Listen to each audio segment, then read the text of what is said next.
Welcome back, everybody. Today we're going deep on something I knew very little about before we got started. Vascular access devices. Get ready, because we're about to get up close and personal with our veins. I know, right? Our main source is this really interesting training video for healthcare workers, led by this expert, Maite Parejo. Just great. It was all in Spanish originally, but we got the translation for you. We're going to break it all down for you. So no worries there. Yeah. Get ready for some pretty fascinating stuff here. We're going to learn how these devices work, what's new in the field, and why it's so important to get it right. That's a big deal. Plus, we'll even uncover some of the controversy in the field, which I always find fun. Oh, yeah. Always keeps things interesting. So let's start with the basics here. What are vascular access devices, or VADs, I guess we'll call them, and why do we need them in the first place?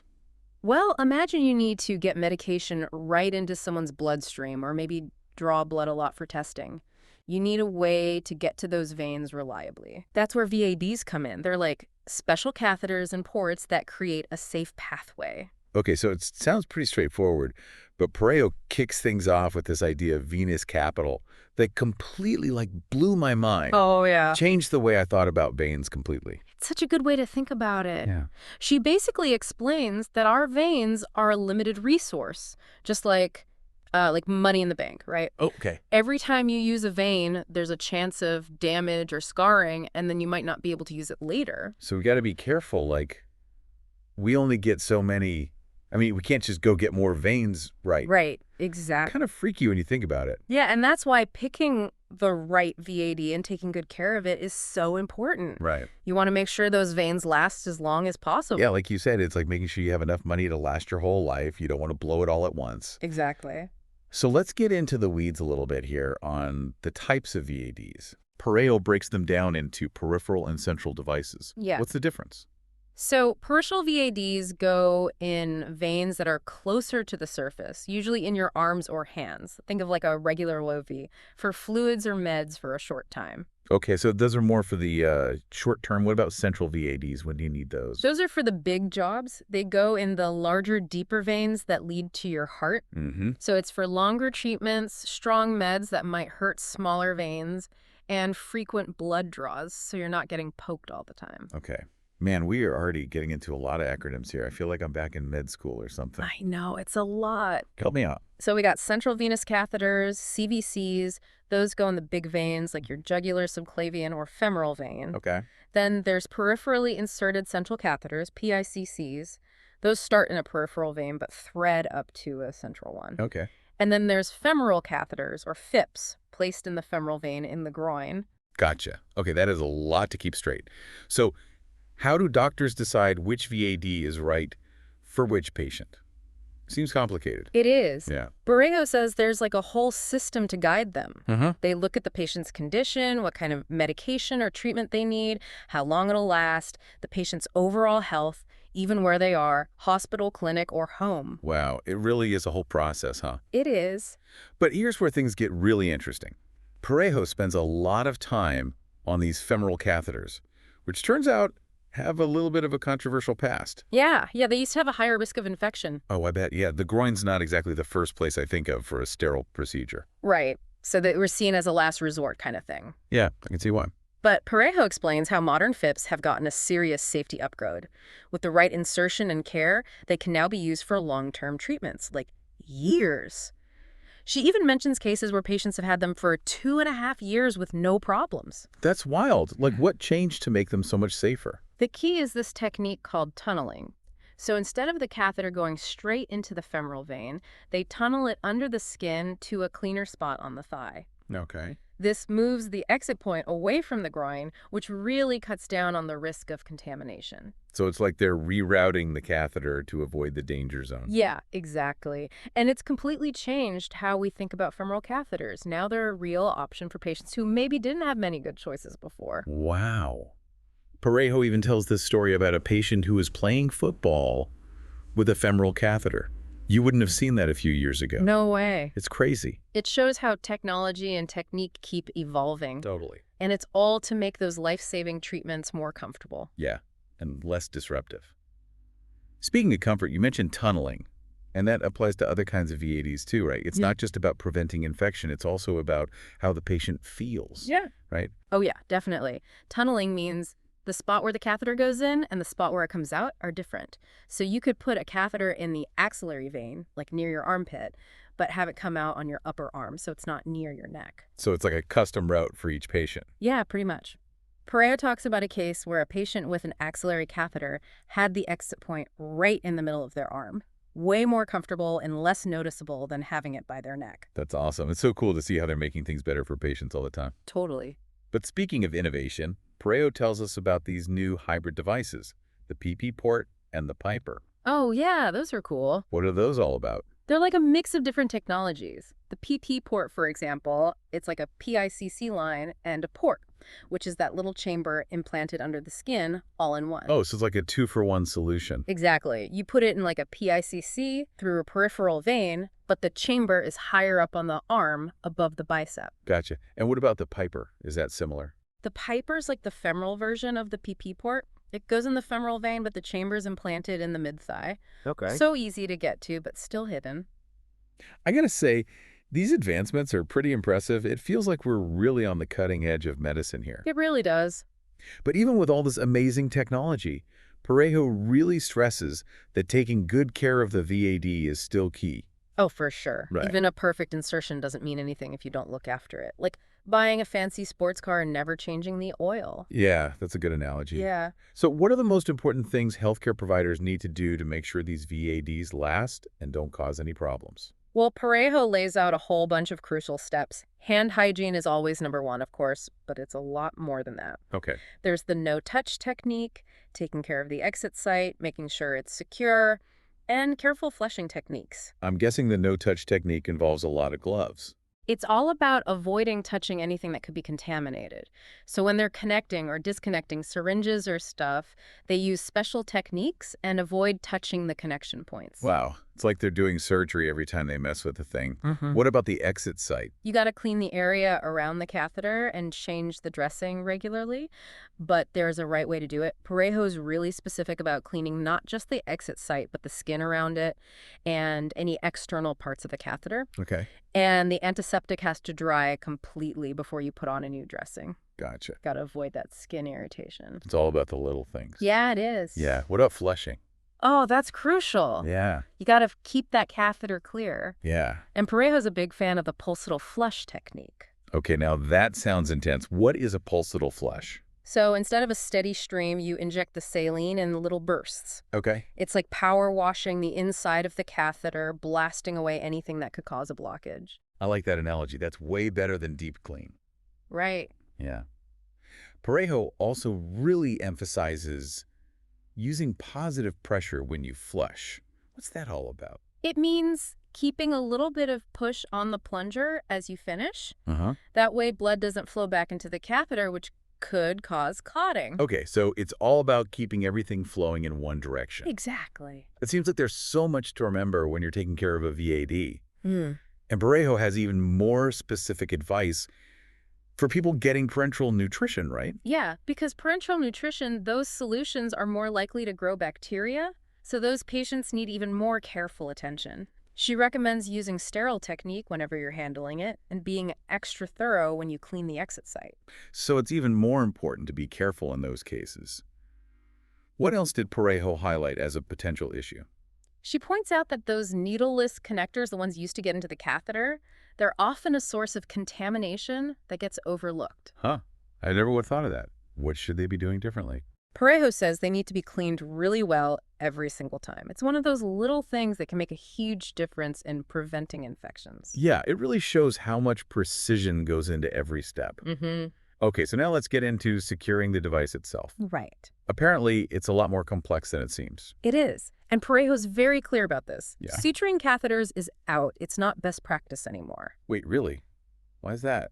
I always thought sutures would be the most secure way to do it. Well, it turns out sutures can actually make infections more likely. Oh. They create these tiny holes in the skin, and bacteria can get in. Oh, I see. Plus, they can cause skin problems and discomfort, and there's even a risk of needle stick injuries for the people taking care of the patient. Wow, I had no idea.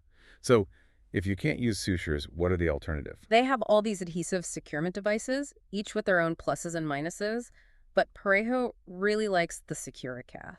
Okay, tell me about the Secura Cath. What's so great about it? Well, it's this two-piece system that anchors the catheter subcutaneously. Subcutaneously. That means under the skin. Okay. So it's like an internal anchor, right? Right. It keeps the catheter from moving around, which helps prevent infections and thrombosis. Mm-hmm. It's also easy to clean, no sutures in the way, and it's more comfortable for the patient. Makes sense. I can see why Parejo's such a fan. Does she have any proof that it actually works better? She does. She talks about studies that show using the Secura Cath in ICUs led to lower infection and thrombosis rates.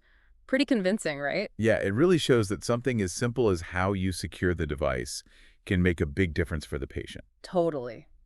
Wow, we have covered a lot of ground here already. We have. Are you ready to get even deeper into some of the challenges with taking care of these VADs? Oh, yeah, let's do it. I'm ready for more. All right, so we've talked about the different kinds of VADs and how important it is to take good care of them. But what about some of the challenges that come up? Like, what are the tough things healthcare providers have to deal with when they're managing these devices? One of the trickiest things is fever. You know when a patient with a VAD gets a fever? Oh, yeah. That's got to be a big red flag. Yeah, it can cause a lot of worry. Makes sense. A fever could mean a serious infection, especially when you've got something like a catheter in the body. Exactly. But Parejo says we got to be careful about jumping to conclusions. She says just because a patient with a VAD has a fever, it doesn't automatically mean it's a catheter-related bloodstream infection. Oh, what? CRBSI. Oh, CRBSI. Yeah. So it might not be as simple as it seems. There could be other reasons for the fever. Exactly. The fever could be from something totally unrelated to the catheter. Okay. It could be a virus or inflammation or even a reaction to some medication. So you got to rule out those other possibilities before you blame the catheter. Right. And even if the fever is because of an infection in the blood, it doesn't necessarily mean the catheter itself is the problem. This is where it gets a little technical, but Parejo says there's a difference between CLABSI and CRBSI. More acronyms. All right, break it down for me. What are those? So CLABSI stands for Central Line-Associated Bloodstream Infection. Basically, it just means the patient has a bloodstream infection, but it might not be directly caused by the catheter. Okay. CRBSI, on the other hand, that means the infection is definitely coming from the catheter. So CLABSI is like the general term, and CRBSI is the specific one where the catheter is the bad guy. Exactly. And this difference is really important because Parejo says studies show that up to 70% of catheters that get taken out because they think it's infected, well, they're not actually the problem. Wow, 70%. That's a lot of catheters being removed for no reason. It is. And it really shows how important it is to get the diagnosis right. And it goes back to that idea of venous capital. Taking out a catheter when you don't need to, it not only puts the patient at risk from the procedure itself, but it also wastes their precious veins that they might need later. Yeah, you don't want to be making withdrawals from your vein bank if you don't have to. Right. So how do doctors make sure they're making the right call when it comes to fever and VADs? It's all about being thorough. Parejo really stresses that. They need to look at the patient's whole medical history, do a careful physical exam, and run the right blood tests to figure out what's causing the fever. I bet there's a lot of pressure to figure things out quickly, especially in a busy place like a hospital. Oh, yeah, definitely. But sometimes you got to slow down and look at all the evidence to make sure you're not rushing into something that could hurt the patient. Makes sense. Yeah. So let's say they do figure out that the catheter is causing the infection. Is the next step always to take it out? Not always. Really? Parejo talks about something called conservative treatment. That means trying to save the catheter instead of just taking it out right away. Huh. That seems kind of counterintuitive. Would you want to get rid of the infection as soon as possible? Well, it's not always that straightforward. Sometimes removing the catheter can actually cause more problems, especially if the patient doesn't have a lot of other good veins to use. Oh, okay. Yeah, I get it.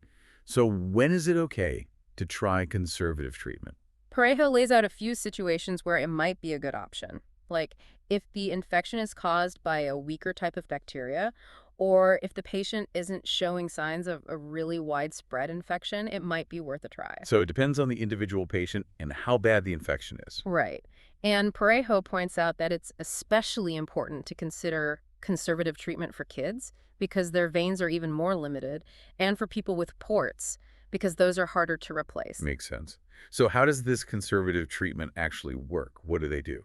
It's a two-part process. First, They give the patient antibiotics through a different way, like by mouth or through an IV in a different vein. Okay. That way, they're fighting the infection throughout the whole body. Gotcha. Hmm. But how do they treat the infection in the catheter itself without removing it? That's where lock therapy comes in. They fill up the catheter with a really strong antimicrobial solution to kill all the bacteria inside. So they're basically giving the catheter a super strong disinfectant bath. Exactly. And this is where it gets really interesting. Parejo says there's this new thing called taurolidine that's becoming a popular alternative to regular antibiotics for lock therapy. Taurolidine. What's that? It's pretty amazing, actually. If. Parejo mentions studies where taurolidine cut down catheter infections by like 50% compared to the usual antibiotic solutions. Wow, that's a huge difference. What else is so special about it? Well, unlike antibiotics, it doesn't seem to cause bacterial resistance, which is a big problem. Right. It's also not known to cause allergies. Okay. And it works fine with anticoagulants, which a lot of people with catheters are already taking. So like a win-win-win situation. Pretty much. Yeah. This taurolidine is definitely something to keep an eye on. Yeah, it sounds like it could really change how we deal with catheter infections. I think so. But of course, we need more research to see how it works long term. Right. Always got to be cautious. Yeah. Okay, so we've talked about infection. What other problems can happen with these VADs? Another common one is thrombosis, which is basically a blood clot forming in the vein. Okay. But Parejo says it's super important to tell the difference between thrombosis and something called fibrin sheath formation, which can look a lot like a clot. Wait, hold on. More complicated words. What's the difference? So both thrombosis and fibrin sheath formation can cause similar symptoms, swelling, pain, and discoloration around the catheter site. Okay. But the causes are different. So how can you tell them apart? Well, thrombosis starts in the wall of the vein itself, like a normal blood clot. But fibrin sheath is a buildup of fibrin, that's protein involved in clotting, around the catheter. So one's a problem with the vein, and the other's a problem with the catheter. Exact. And it's important to know the difference because they need different treatments. Thrombosis usually needs blood thinners to stop the clot from getting bigger, but those drugs aren't needed and could even be harmful if it's just a fibrin sheath. Wow. So even these tiny differences can change how you treat the problem. It's a good example of why it's so important to get the diagnosis right. Yeah.